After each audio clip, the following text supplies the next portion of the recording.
दीपक बोराडे हे धनगर समाजाचे नेते आहेत। ते मूळचे जालन्याचे असले तरी आता ते महाराष्ट्रात लोकप्रिय झालेले आहेत आणि त्यांनी पुन्हा एकदा आता आंदोलन पुकारलेलं आहे आणि त्या पार्श्वभूमीवर मी त्यांच्याशी गप्पा मारणार आहे।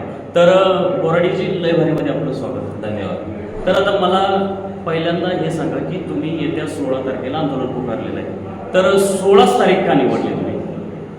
धनगर जमातीच्या घटनादत्त एसटी आरक्षण अंमलबजावणीचा लढा गेल्या कित्येक दशकांपासून सातत्यानं धनगर जमात लढते। 21 जानेवारीला आम्ही या आंदोलनाचा एक टप्पा म्हणून मुंबईमध्ये येणार होतो।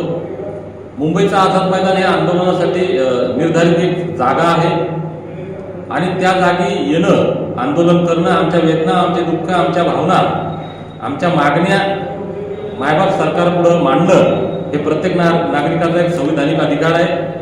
परंतु दुर्दैवानं या शासनानं आम्हाला परवानगी तर दिलीच नाही, तर सरकारनं हे पोलिसांच्या खांद्यावर बंदूक ठेवून हे आंदोलन दडपण्याचा प्रयत्न केला। त्याचं काय झालं ते 21 तारखेला सर्वांनी पाहिलं। आज परत सध्या अधिवेशन चालू आहे।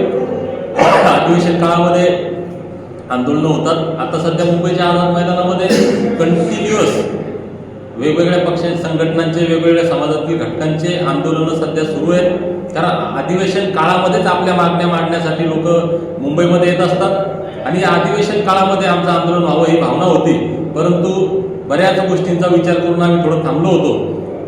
16 मार्च ही तारीख धनगरांसाठी ऐतिहासिक आहे। कारण एक मल्हार अशी अफवा जरी उठली तरी या उत्तर हिंदुस्थानातले गावं खाली व्हायचे एवढी दहशत मल्हार होळकर यांच्या नावामध्ये होती।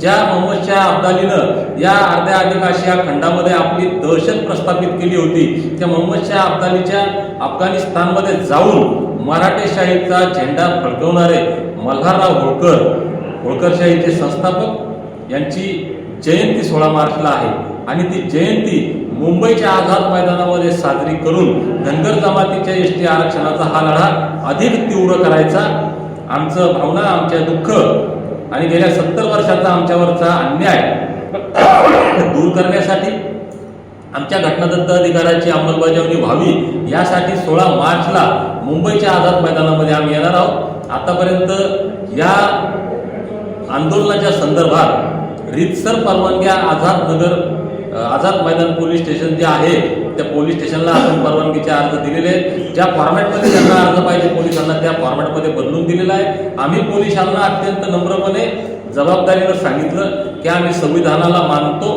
पोलीस प्रशासनाचा आदर करतो, पण त्याच संविधानानं आम्हाला भारताचा नागरिक म्हणून आंदोलन करण्याचा अधिकार दिलाय आणि आंदोलनाची